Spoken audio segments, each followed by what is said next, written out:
Good afternoon, everyone, and thank you for joining us again for another one of our live stream series to help answer questions about the impact of the COVID-19 pandemic in our mountain towns and communities. Today, we're going to be looking at questions and talk about unemployment benefits and career development. My name is David Krause, and I am the editor of the Aspen Times and the leader of the editor group for Swift Communications, which has publications in Colorado, Utah, and California. We will be hosting this live stream for about the next 45 minutes, and we are pleased to be joined by three experts in the field. Jessica Valand, who is the director of the Northwest Workforce Area for the Colorado Department of Labor and Unemployment.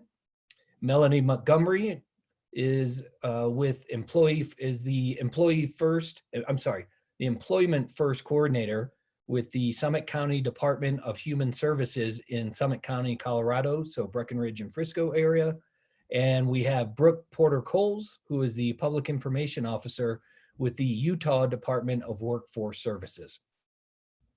The latest unemployment numbers were announced this morning, and in the past month, more than 22 million people in the United States have filed claims, including 5 million in just this past week.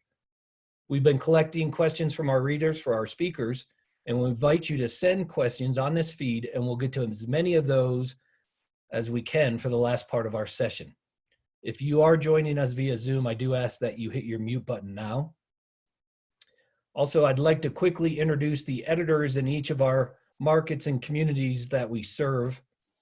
In Colorado, we have Nicole Miller at the Summit Daily News, Nate Peterson at the Vail Daily, Lisa Schlichtman at the Steamboat Pilot and Today, Peter Bauman at the Glenwood Springs Post Independent, Kyle Mills at the Rifle Citizen Telegram, Eli Pace at Sky High News, which serves Grand County, and Josh Carney at the Craig Press. Working our way west, we have Bubba Brown at the Park Record in Park City, Utah. And in California, we have Bill Rozak at the Tahoe Tribune, and Brian Hamilton at the Sierra Sun and Grass Valley Union. And also working out in the Plains areas, we have a few agricultural publications, including editors Carrie Statham and Mariah Tibbetts at the Tri-State Livestock News and Farm Rancher Exchange, and Rona Johnson at the Fence Post. Just so our viewers know, after this live stream, we will post this Q&A to all of our websites and our social media, so you'll have it there to share and refer back to. And with all of that, I'd like to turn our conversation over to Kelly Geary-Agnew, who is the marketing strategist for Swift Communications and has been working with our editors and our panelists on this project. So Kelly, take it away. Thanks, Dave, and thanks everybody for joining us today. So real quick, I just want to give our panelists the chance to introduce themselves. So we'll start with Jessica. Good afternoon. I'm Jessica Valand with the Colorado Department of Labor and Employment. I oversee a 10-county area in Northwest Colorado, all of our area workforce centers, and I'm a lucky resident of Steamboat Springs. Excellent. Thanks, Jessica. Next up is Melanie. Hi, Kelly. I'm with the Department of Human Services here in Summit County. I am the Employment First Coordinator, which I help people on food assistance find work or get training or education or skills for a new career. I also used to work with Jessica at the Colorado Workforce Center, where I was a employment specialist and business service rep. Perfect. Thanks, Melanie, for joining us today. And last but not least is Brooke. Good afternoon. I clearly sent in a very pixelated picture. That was my mistake. But I am a public information officer for the Utah Department of Workforce Services. So I'm based here in Salt Lake, but we service the entire state in not only providing unemployment insurance benefits, which is what many people are interested in right now, but also a wide variety of different divisions that are connecting Utahns to our workforce and helping them with employment. Perfect. Thanks, Brooke. So as Dave kind of mentioned, our publications cover several states, and we've got our panelists here from Utah and Colorado today. I know we may have attendees from across different areas. We're going to do our best to kind of navigate what may be different from place to place as we go through, and really talk about what some of the differences are with the federal programs that hopefully apply to everyone across our markets today. So to start with, I'm going to pass it back over to Jessica, and she's prepared kind of an overview of some of the key areas that you need to know about when it comes to applying for unemployment, and what the benefits that come with the CARES Act are, and some of those changes. Thanks, So, Kelly. take it away. Great, thank you. So as many of you might be familiar with, unemployment insurance is not a new system. It's something that we've had in place for a very long time in this country, going on about 100 years. Unemployment insurance as a system was never intended to deal with an economic disaster of this proportion or of this type. And so for that reason, the federal government and to another extent, state governments have been having to do some adjusting to regular unemployment insurance systems in order to make them stretch to accommodate what's happening right now. Before I talk a little bit more about some of the federal provisions in the CARES Act, I want to do a quick overview of garden variety unemployment insurance. This is specific to the state of Colorado, which is where I work. I'm sure that if Brooke, if you want to chime in at any point to kind of correct the record for how it looks in Utah, please feel free to do so. But a lot of this will be generic and applicable no matter what state you're in. So the first thing to know about unemployment insurance is that in order to be eligible to receive it, you have to have been somebody's employee, which means that you received a W-2. So if you're a 1099 independent contractor, self-employed, sole proprietor, we'll talk in a moment about what's available for you. But in order to be eligible for unemployment insurance, you need to be an employee of someone. You need to have been unemployed or lost your job through no fault of your own. So if you quit or walk off the job, that doesn't make you eligible for unemployment insurance. It has to be through no fault of your own. That's important. In Colorado, you have to have earned at least $2,500 in a base period through earnings. The base period calculation in Colorado, there's two options for that, but generally speaking, if you think about 4 of the last 5 quarters, if you have at least $2,500 in earnings, that's going to be necessary to be eligible for UI. And then in Colorado, if you are working 31 or fewer hours per week, or you've had your salary reduced, you might be eligible for unemployment insurance. People who are still working and earning an income, it's a little bit trickier to figure out if you're going to be eligible for unemployment insurance. But generally speaking, I would say if what you're earning is less than half of what you're earning previously, it's worth figuring out if you're going to be eligible for unemployment. And there's some calculations to consider. A really important criteria for being eligible for UI is that you are able and available to go to work. And that's still true right now, at least in Colorado, even with the coronavirus. That's important to know. Unemployment insurance in our state reimburses 55% of your lost weekly wages up to a cap. And that cap in Colorado is $618 a week. It will probably be different for Utah and California and elsewhere. Every state has a different cap, but our cap is $618. Normally unemployment will reimburse those wages for a total of 26 weeks, but part of the federal CARES Act extended that time period an additional 13 weeks. So now unemployment will pay for a total of 39 weeks. It's important to know that those weeks don't have to be consecutive, especially if you're earning some money. You might have a week where you earn too much and can't get unemployment. That week doesn't count against your total. So it's 39 total weeks is what you can receive now. Traditionally, there's a waiting week. When somebody is let go, they need to wait a week before they file. That week has been waived. So if you have lost earnings or hours or have been laid off entirely, you do not need to wait to file for unemployment insurance. You can do that right away. Another normal circumstance of receiving UI is that you're actively searching for work. In the state of Colorado, via executive order, work search requirements have been waived. I can't speak to what other states are doing, but in Colorado, you do not have to look for work right now as a condition of receiving unemployment. And then the information for how to file in our state in Colorado is there on the bottom bullet. You do that online or by calling the 1-800 number. And I would just chime in to say a couple things that may be a little bit different for Utahns, if that's okay. Generally, everything you shared is still true. It's important to note, like you said, that unemployment insurance is determined on a case-by-case basis. And so not everything is perfectly across the board, but the max for us in the state of Utah is up to $580 in benefits. In the reimbursements for wages lost. And currently you can receive unemployment insurance benefits up to 26 weeks. The waiting week has not been waived yet in the state of Utah, but it is a bill up for discussion in the special session that is currently happening with our state legislature.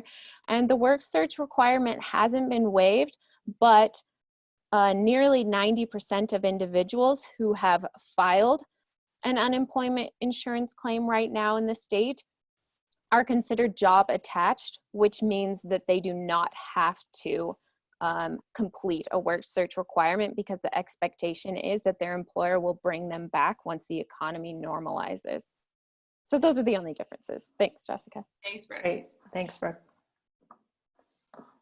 Okay, so for those that are ineligible for unemployment insurance, if you are not an employee, you don't receive a W-2, or maybe a variety of other reasons we'll talk about, the CARES Act, which is the federal bill that passed a couple of weeks ago, created something called Pandemic Unemployment Assistance, or PUA.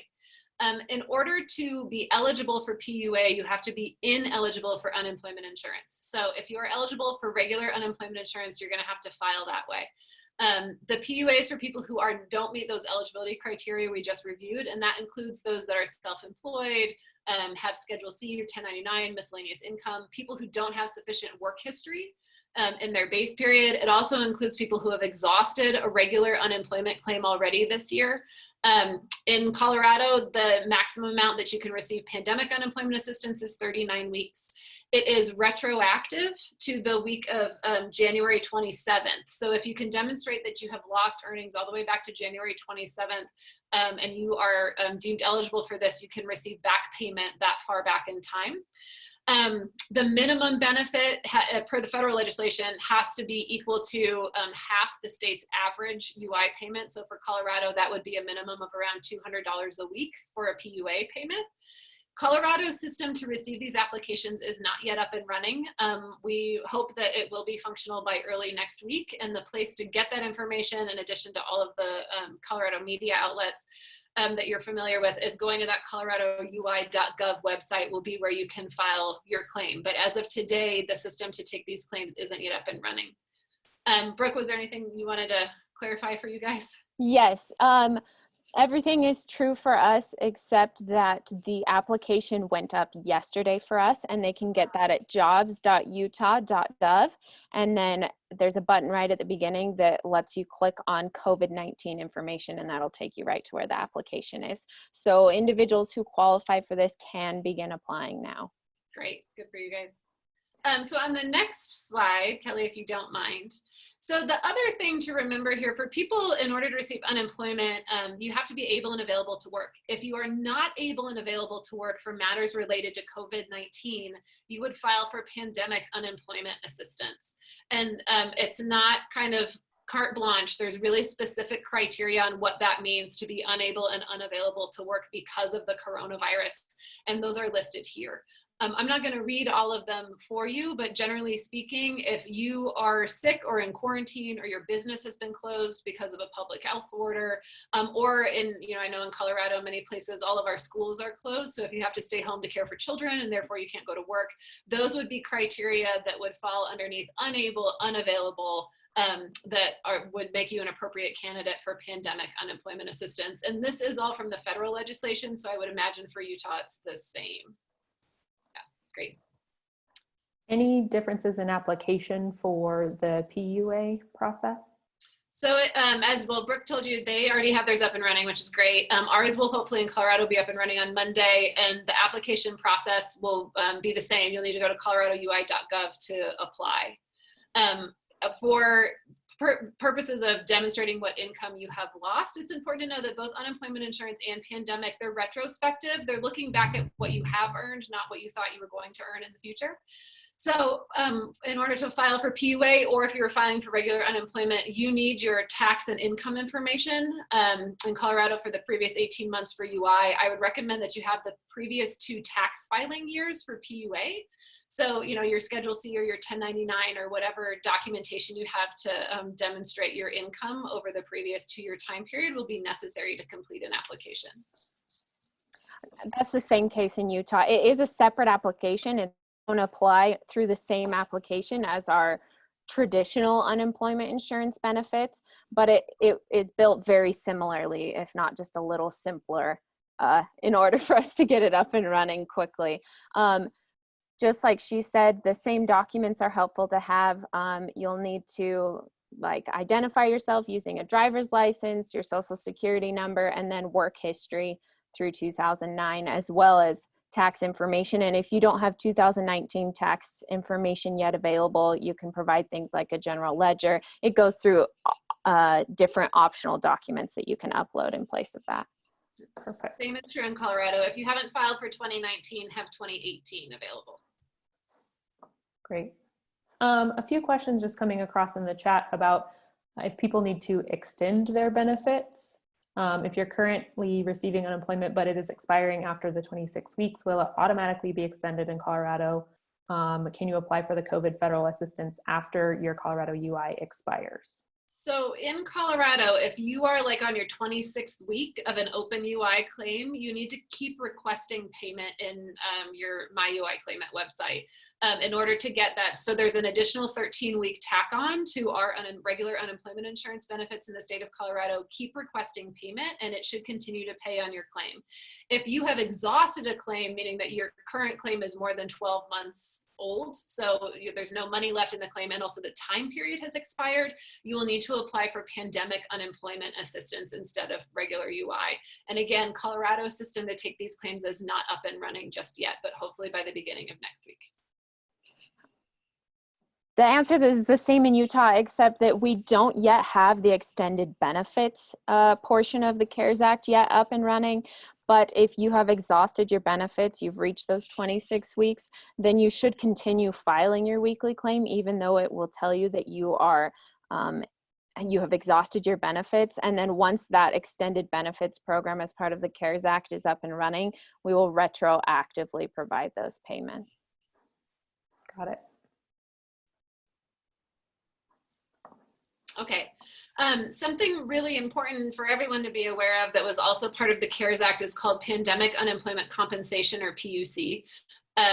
I apologize on behalf of everyone who's struggling with these things that are all named the same. It makes it kind of inherently confusing. PUC, or Pandemic Compensation, is an additional $600 a week benefit on top of whatever you receive in unemployment insurance or pandemic unemployment assistance. So whether that amount is $25 or $500, you'll get an additional $600 tack on that will be paid out weekly as long as your claim is continuing to pay. These benefits are retroactive to the 29th of March. Colorado system, again, to administer these is not up and running, but hopefully will be next week. The payments will be automatic in addition to receiving your PUA or your UI. So you'll get your claim amount and then you'll see $600 a week on top of that. These weekly, the PUC payment will pay out weekly as long as your claim remains active and paying through July 31st. It's important for folks to understand that the combination of unemployment insurance or PUA with the PUC very well may likely increase your income level above what it was before you were let go from work. So for example, Colorado's average unemployment insurance payment is $400 a week. With the added $600 a week, that's $1,000 a week through the end of July, so long as your claim continues to remain valid and paying. In most of our mountain resort communities that I represent, all up and down I-70, Steamboat Springs, and Grand County, average weekly wages are less than $1,000 a week. So it's important, I think, for employers to understand and also for claimants to understand that this additional PUC amount is going to substantially increase their ability to make ends meet over the next 4 months. The reason that it's $600 is because at a national level in writing the legislation, Congress took the difference between the average weekly wage in the United States and the average unemployment payment, and it was $600. So that's where this came from. So the intent here is to help make people financially whole.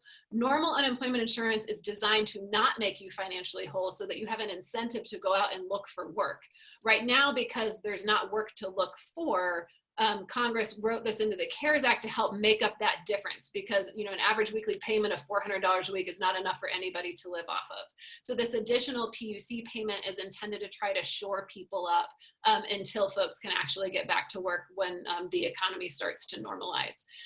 It's important to know that this is considered taxable income, as is unemployment insurance benefits, as are PUA payments. You will have to pay a personal federal withholding tax on receiving these.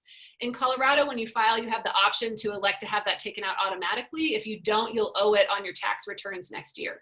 So this is considered income for taxation purposes. The PUC payment is not considered income for calculation of other benefits like Medicaid and CHIP.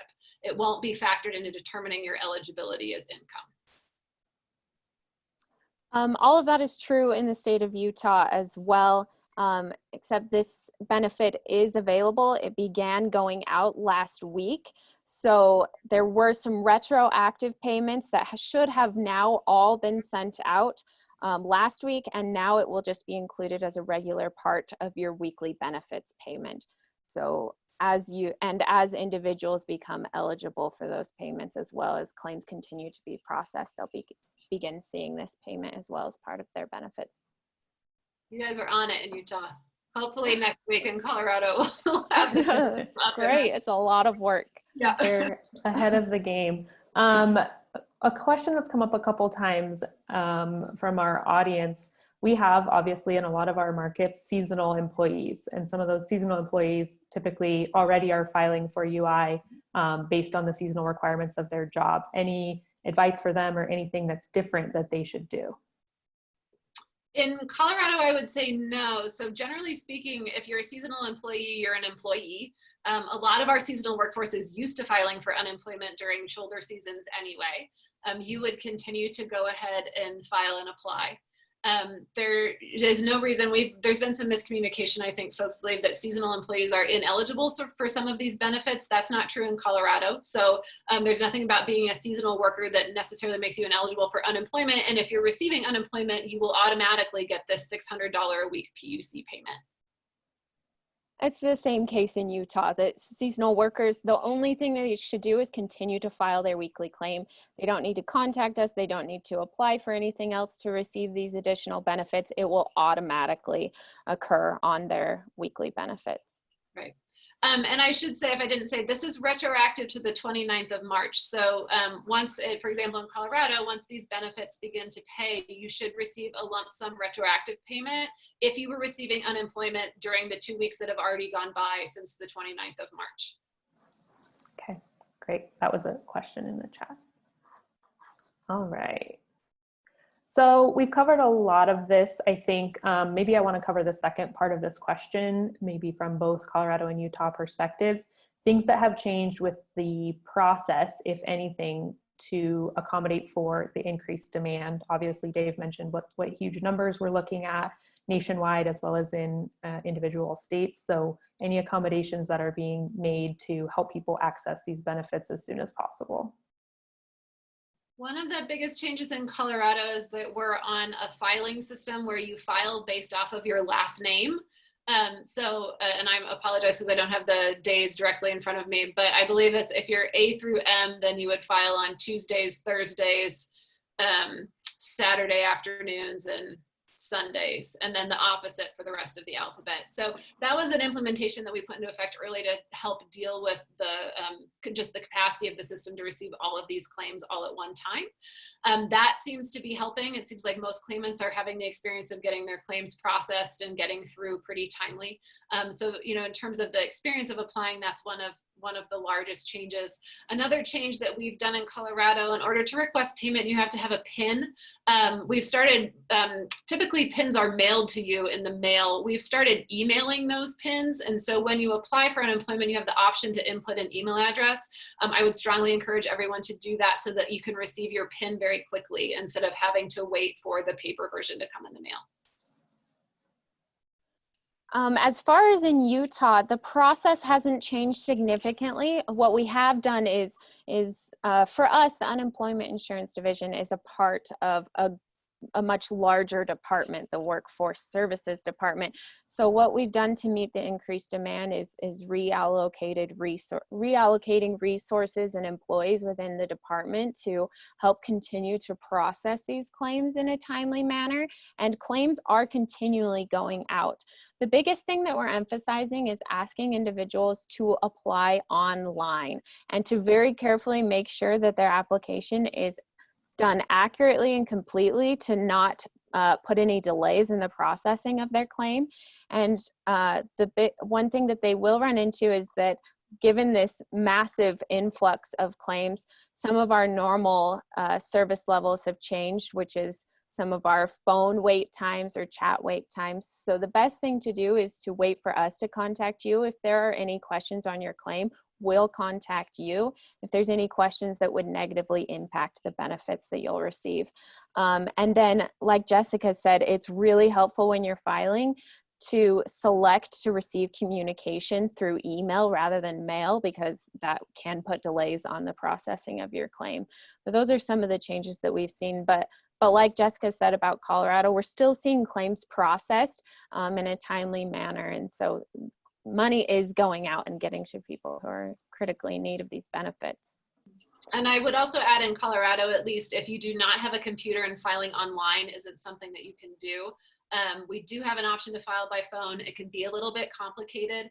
If that's not working for you, or if you're having issues with your claim, I encourage you to contact your local workforce center. My staff, at least in our mountain resort area, are all right now working to help assist folks that are struggling with their unemployment insurance claims for reasons related to, they don't have a computer or they have a particularly complicated issue. So if you are struggling in Colorado, I would encourage you to reach out to your local workforce center for added support if you need it. Perfect. A question I've seen come across a couple of times, if people are working currently, but they've been notified that their position is going to end or they're going to be terminated by a certain date, when should they plan to file? So if folks are still receiving income, they should probably wait to file until they're no longer receiving income, would be my advice. There is some different, some employers are forcing or having folks utilize all of their PTO before they effectively lay them off. That's a little bit of a different set of circumstances, but generally speaking, if you're still working and you're still receiving income, you need to wait until you've actually had a separation date to file your claim. That's the same case in Utah. Great. And then maybe from both of you, if you have a sense of, once people have filed, what's the time frame they're looking at for getting their first payment most of the time? In Colorado, it's about 2 to 6 weeks at this point, although our system is working very quickly to try to expedite that. But just because of the demand and the volume, I think that that's a fair amount of time for people to expect to have to wait in order to receive payment. Yeah, I agree with Jessica. Our traditional service level is 14 to 21 days. Right now, some people are seeing it reach 21 to 30. So especially as we continue to work through the workload that's building on itself, they may see it reach closer to 30 rather than 21 days. Great, thank you. So we've touched on this, I think. Anything else with the CARES Act that we haven't covered that is important for our audience to know? We covered most of it. Okay, great. What documents should I bring when I apply for unemployment? What do I need to be prepared and go through the process quickly? Yeah, so as we said, have your tax documentation or your for your W-2 statements if you're filing for regular unemployment insurance, and then other types of income statements if you're filing for the pandemic assistance. You'll need your Social Security number when you file, just correct and current contact information. Anything else Same in Utah? And patience, bring your patience. Right, yeah. Please.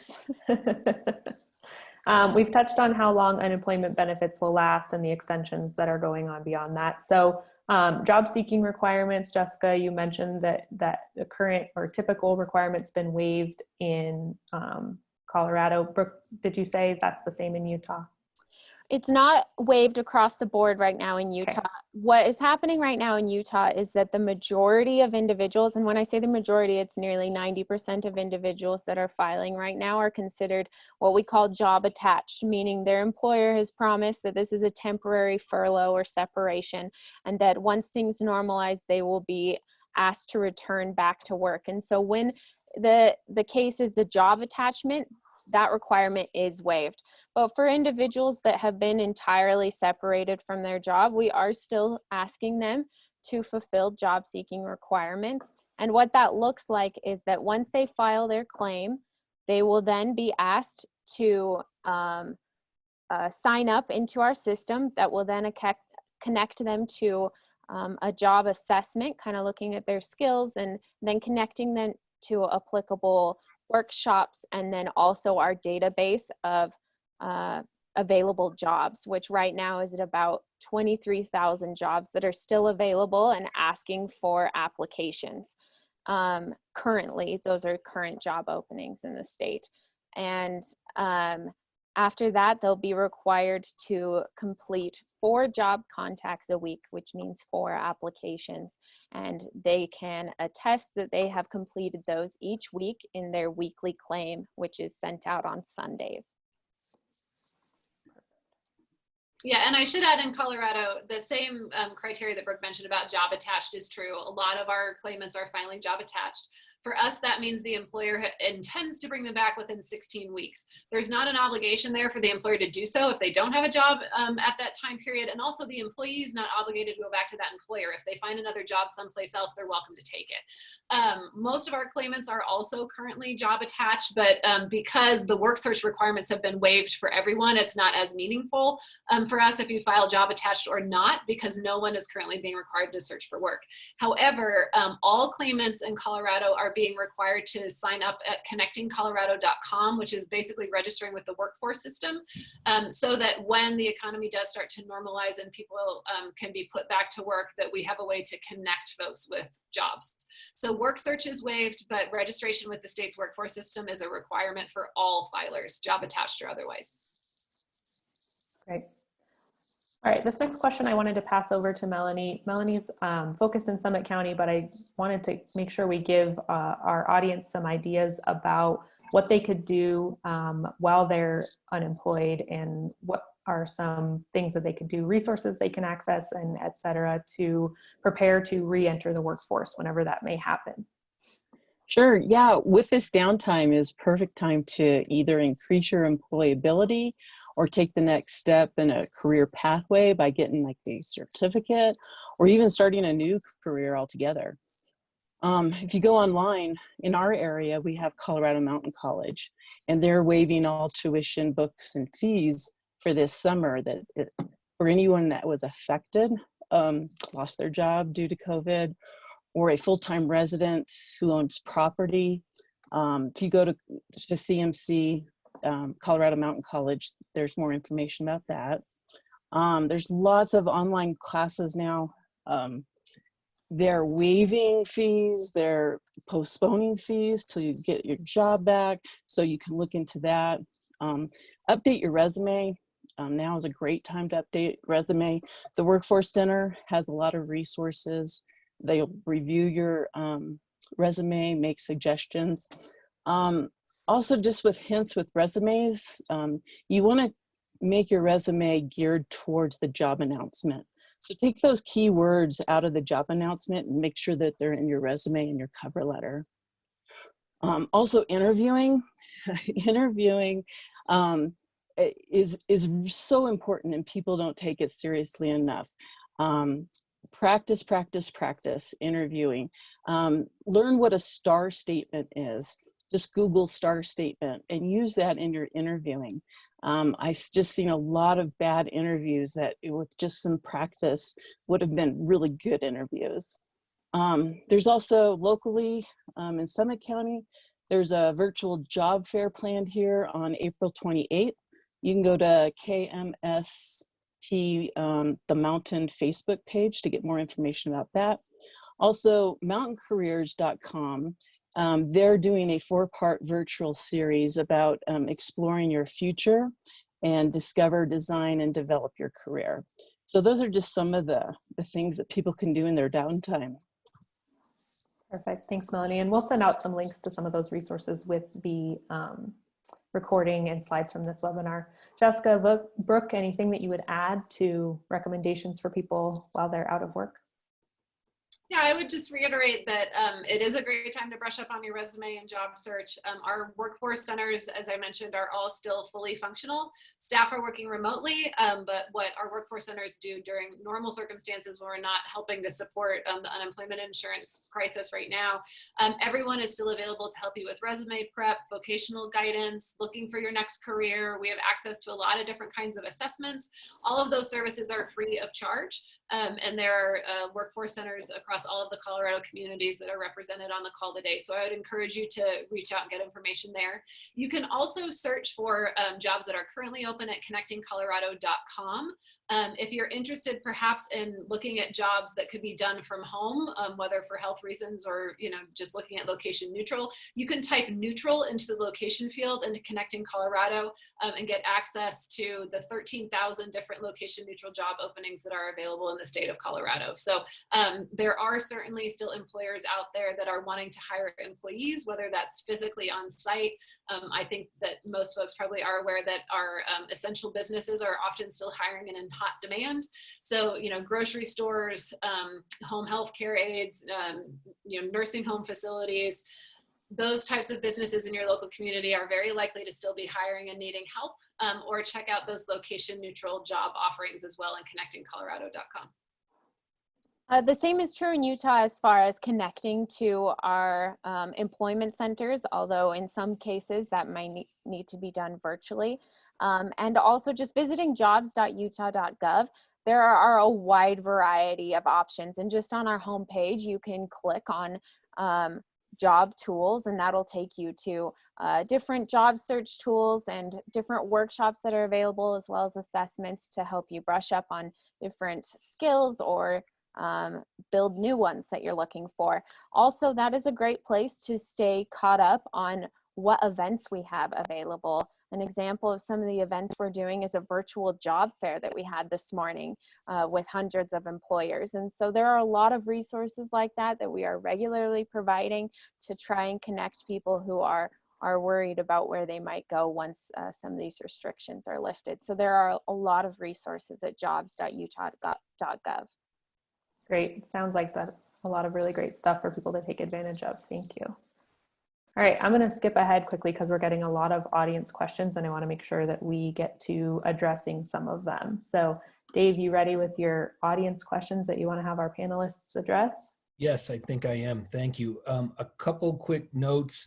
I did a little research while you guys were talking. In California, the maximum right now with the $600 bonus is $1,050 a week. They do have two COVID-related changes that they did. They dropped the 1 week requirement, and then they also dropped the work search requirement as well. So for those people in California who are watching, you can go to ca.gov to go to the Employment Development Department and apply there. Same thing, there's an online file. You can do that for California. So ca.gov for that. And then one question before we get started. In one of the slides, somebody noticed that the slide said reference 3.3 in the PUC slide says retro to 329, but I believe you said 129. Can you clarify that? No. Yeah, so the pandemic unemployment compensation, which is the added $600 a week, that is retroactive to the 29th of March. Okay. Pandemic unemployment assistance, which is UI for people who are ineligible for UI, that's retroactive to January 27th. So I totally understand, like the acronyms are so similar, it's very confusing. But that added $600 a week is only retro back to the 29th of March, and it expires on July 31st. Great. Good. I just wanted to clarify those two things. One question we're getting a lot of, and I don't think we hit on it too much, was independent contractors and people with 1099 income. Can either one of you speak to what's the best way to go if you're an independent contractor? Because I know we have a lot of people up here who are photographers or in the wedding, you know, and doing their own thing. So what's the best course of action for self-employed and independent contractors? Yes, so that's the pandemic unemployment assistance. That's Great. retroactive back to January 27th. In Colorado, the system to apply isn't up yet. Utah is on its game, and they already sounds like theirs is ready to go. But this is for people with any type of what we would consider irregular income, so non-W-2 income. It can also include earnings from like Airbnb or VRBO. You can input any type of miscellaneous income to compute your benefits for pandemic unemployment assistance, or PUA. And in Colorado, you will apply online at coloradoui.gov, but you're going to have to wait until early next week to be able to do that. Great. I would just add to that that if you are one of those individuals in Utah, then you would apply at going to jobs.utah.gov, and that application is up and available right now. And then also an important thing to note is that if you are already receiving unemployment insurance benefits, it means you are ineligible for PUA. So we don't want to get people who have a side gig that is a form of self-employment that is already receiving unemployment insurance benefits to apply for PUA, because they will be denied. So it won't be worth your time to submit that application. That's the same is true in Colorado. If you are eligible for unemployment, you have to file for unemployment. You can't choose, and you cannot receive both. So PUA is only for people who are otherwise categorically ineligible for regular unemployment insurance. And a helpful tool that we have in Utah to help people know which one they should apply for is if you go to jobs.utah.gov and go to the more information, or the COVID-19 information right from the homepage. One of the available links and resources that we have there is our Am I Eligible tool. And once they click on that tool, they will then input their social security number, which will then immediately, it's instantaneous, pull down how many wages they would be eligible for unemployment insurance benefits. If it says that they don't have any eligible wages, then that means they should apply for PUA, or the Pandemic Unemployment Assistance. If it gives them a dollar amount, then they should and have to apply for unemployment insurance, the traditional kind. They will be rejected if they are denied if they apply for PUA, because they have eligible wages under UI. So if I receive a W-2, I should apply for UI, correct? That's what I'm hearing, even if I also 1099 because I do something else on the side. Correct.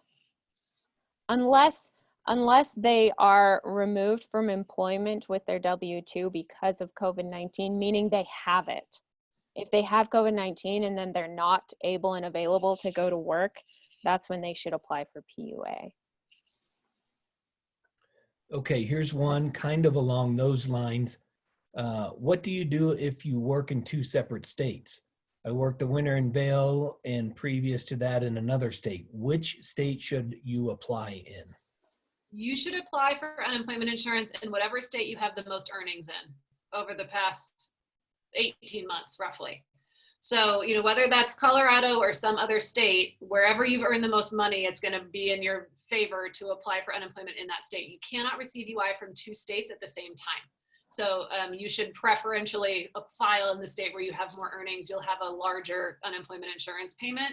That additional PUC payment is nationwide. And so if you're receiving unemployment insurance, let's say from Texas, you still will receive that additional PUC payment. The details might be different state to state in terms of how they do it and what their retroactive effective date is, but that is a federal provision. So that will cover you anywhere in the country if you're receiving unemployment insurance. Great.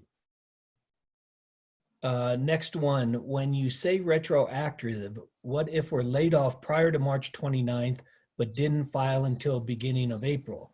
Is it retroactive based on the filing date or the last date of work? So if you, let's say, for example, you were laid off in the end of March and you have not yet filed for unemployment insurance, but you're going to file tomorrow. When your unemployment insurance claim is approved, it will be approved back to the date you were separated or that you had those lost wages. So when you initially receive payment, you're going to get back pay. If that date, and then for all of, let's say, you know, if you file today, back to the 29th, you'll also receive an additional $600 a week in back pay for the weeks that have gone by back to the 29th, assuming your UI claim was valid for those weeks. So everything about unemployment looks, it looks backwards in time. It looks backwards at what you have earned. It looks back to the date that you were separated from your job. So if you have a claim that ends up being approved as valid, even if it goes all the way back to January 27th, you'll receive payment. The added $600 a week is only back to the 29th of March. So you won't, that's how far back in time you can receive the added $600. In Colorado, you shouldn't have to request that added $600. It will just come as a lump sum when your claim starts to pay out. The back pay will be as part of your claim. That's all true in Utah as well. Well said. Nice. Let's see, a lot of people are talking about filing, and I know we addressed this earlier, but filing and not hearing back. I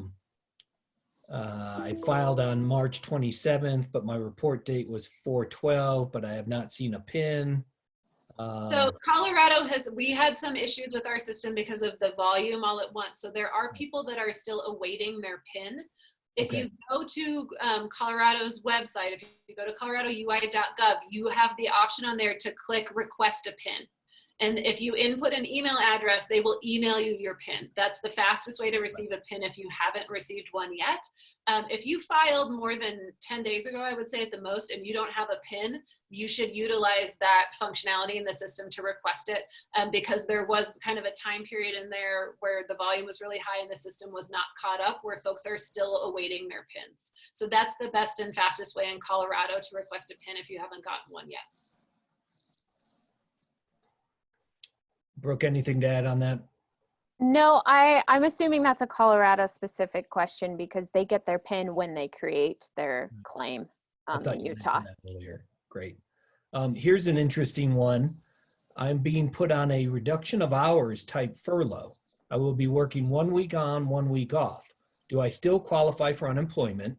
And if tomorrow is my last day of work, would I apply tomorrow on my last day of work, or not until Sunday, the start of my actual unemployment week? And I know this kind of goes to offsetting the wages you lost, but do one of you want to talk about on again, off again, how that would look? I can say, so that's tricky and unfortunate. It would be better for UI purposes if your employer just cut you to half time, because in Colorado, to be eligible for unemployment, you have to have worked 31 or fewer hours for that week. And so if you're ping-ponging between 0 hours and 40 hours and 0 hours and 40 hours, you're going to have some really funky dynamics with your claim. So if you have the ability to talk with your employer about how they structure your furloughs so that you have more of an ability to apply for and then continuously receive unemployment, I think that would be to your advantage. Obviously, your wages, I'm assuming, has been cut in half because your hours have been cut in half. You still are eligible to file for unemployment, but it's not an ideal way for your employer to structure it. In Utah, what that would mean for you is that you can file for unemployment insurance, and you should do so. If you have an exact end date, just do it now as soon as you can. And then what that will mean is you need to file your weekly claim every single week, even the weeks that you worked.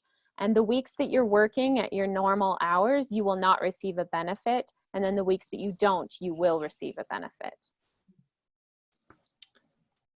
We're at 47 minutes, but this is such a good conversation. Could we go for like 10 or 15 more minutes, go for a full hour? Is everybody up for that on the panel? That's fine with me. Melanie, I've got one for you. It said you mentioned creating a resume. What are some of the best resume tools out there, and how do I build a resume that will stand out? Oh, that's a great question. A lot of times, like the old way of putting in a job, like what do you want in your resume? You want a summary now. The summary is where you want to put in all those keywords that they're looking for. There's a great tool online. And I think, Kelly, did you say you're going to post these links? Yeah, we will post all the links that we've talked about. It's It's called resume-resource.com. They have tons and tons of occupational resumes that you can see what an kind of an old-fashioned resume looks like and what it should be looking like now. You want to have all your skills up in front, and you want to have that summary filled with keywords that were in the job announcement. Great, that's awesome. I'm just kind of scrolling through because we've hit on some of these, but we've had some other ones. That's a long one. Let's see. As an employer in Colorado, we need employees available, but we are not able to get them full-time work. We want our people to work as much as possible, but most of our employees cannot survive on the current workload. What's the best thing to tell my employees? So one of the things that's happening right now in Colorado, we have a lot of businesses that are applying for the Paycheck Protection Program. Several that have already received a loan. I'm not going to get into the details of that, but loan forgiveness on that program is tied to maintaining your payroll levels. You know, the same basically level of payroll this year compared to the same time period of the previous year. What's happening here is that a lot of our resort communities have already let people go. They've laid them off, and now they're trying to bring them back to maximize their loan forgiveness through PPP and running into employees that don't wish to return to work. And that could be for a variety of reasons, but remember that I said in Colorado in particular, a lot of our workforce is likely to make more money being laid off than they were going to work. If you're an employer who's trying to figure out what's the best way to maximize the financial well-being of your employees during this time, in all likelihood, laying them off is going to be better for them financially than trying to keep them at work at reduced hours. As mentioned, you can earn and receive UI in Colorado, but the amount of time you can actually work is pretty limited. And going over that amount will shut down your UI claim, which means you lose your UI benefits plus that $600 for that week, which is a pretty significant loss for a worker to take. So, you know, the math on that in Colorado is that if you're earning, if you previously were grossing less than around $55,000 a year, you're probably going to make as much or more money being unemployed than you were being employed. So, you know, business owners, I think, need to be aware of that dynamic if they're trying to bring folks back on and really try to find a way for their workers to benefit from the UI plus this $600 PUC payment, if at all possible, while still trying to, you know, keep your business intact, whatever you're able to do now at, you know, reduced capacity or reduced demand. It's a very dynamic set of circumstances, and it's very challenging for a lot of businesses. I'm talking to employers pretty much all day, every day.